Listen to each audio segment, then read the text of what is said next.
Hello दोस्तों, स्वागत है आपका हमारे यूट्यूब चैनल योर क्लासमेट में। मेरा नाम है सुखचंद यादव और आज हम कक्षा 11वीं का आरोह पुस्तक हिंदी का पाठ 9 भारत माता का प्रश्न उत्तर करने वाले हैं, जिसके लेखक हैं जवाहरलाल नेहरू, जिनका जन्म हुआ सन 1889 में इलाहाबाद जिला उत्तर प्रदेश में। उनकी कुछ प्रमुख रचनाएं हैं। आत्मकथा में है मेरी कहानी, हिंदी अनुवाद में है विश्व इतिहास की झलक, हिंदुस्तान की कहानी, पिता के पत्र पुत्री के नाम। लेखों और भाषणों का संग्रह में है हिंदुस्तान की समस्याएं, स्वाधीनता और उसके बाद, राष्ट्रपिता, भारत की बुनियादी एकता, लड़खड़ाती दुनिया आदि हैं। उनका मृत्यु हुआ सन 1964 में। जवाहरलाल नेहरू का जन्म इलाहाबाद के एक बड़े संपन्न परिवार में हुआ। उनके पिता वहां के बड़े वकील थे। नेहरू की प्रारंभिक शिक्षा घर पर तथा उच्च शिक्षा इंग्लैंड में हैरो तथा कैम्ब्रिज में हुई। वहीं से वकालत की पढ़ाई भी की, लेकिन नेहरू पर गांधी जी का बहुत प्रभाव पड़ा। उनकी पुकार पर वे पढ़ाई छोड़कर आज़ादी की लड़ाई में जुट गए। आगे चलकर सन 1929 में वे भारतीय राष्ट्रीय कांग्रेस के लाहौर अधिवेशन के अध्यक्ष बने और पूर्ण स्वतंत्रता की मांग की। नेहरू का झुकाव समाजवाद की ओर भी रहा। सन 1947 में जब भारत स्वतंत्र हुआ तो नेहरू जी पहले प्रधानमंत्री बने और भारत के निर्माण में अंत तक जुटे रहे। नेहरू जी बच्चों के बीच चाचा नेहरू के रूप में जाने जाते थे। शांति, अहिंसा और मानवता की हिमायती नेहरू ने अंतर्राष्ट्रीय स्तर पर विश्व शांति और पंचशील के सिद्धांतों का प्रचार किया। चलिए अब प्रश्न उत्तर की ओर। प्रश्न 1, भारत की चर्चा नेहरू जी कब और किससे करते थे? उत्तर, भारत की चर्चा नेहरू जी अपने जलसों में और किसानों के साथ करते थे।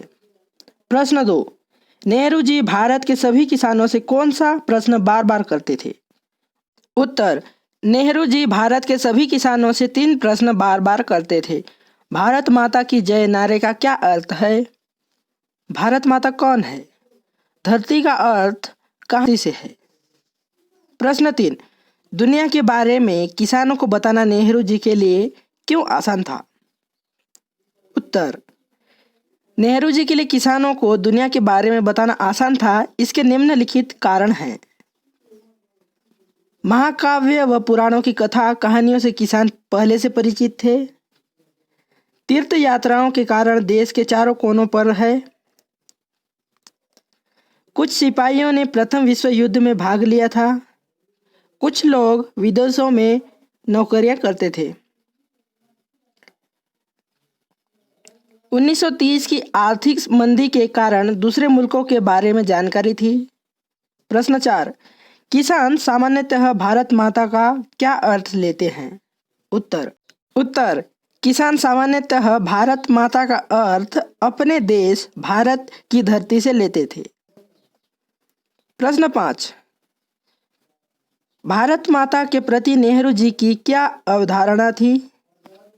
उत्तर, भारत माता के प्रति नेहरू जी की यह अवधारणा थी, भारत की नदियाँ, पहाड़, जंगल, खेत, सारी धरती और इस पर रहने वाले करोड़ों लोग सब भारत माता के अंग हैं। इन सब के योग का नाम ही भारत माता है। प्रश्न 6, आज़ादी से पूर्व किसानों को किन समस्याओं का सामना करना पड़ता था? उत्तर, आज़ादी से पूर्व किसानों को निम्नलिखित समस्याओं का सामना करना पड़ता था।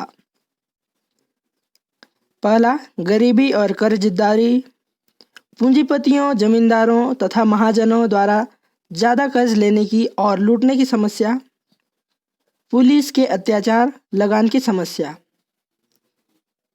दोस्तों, अगर वीडियो पसंद आए तो लाइक कर दीजिए।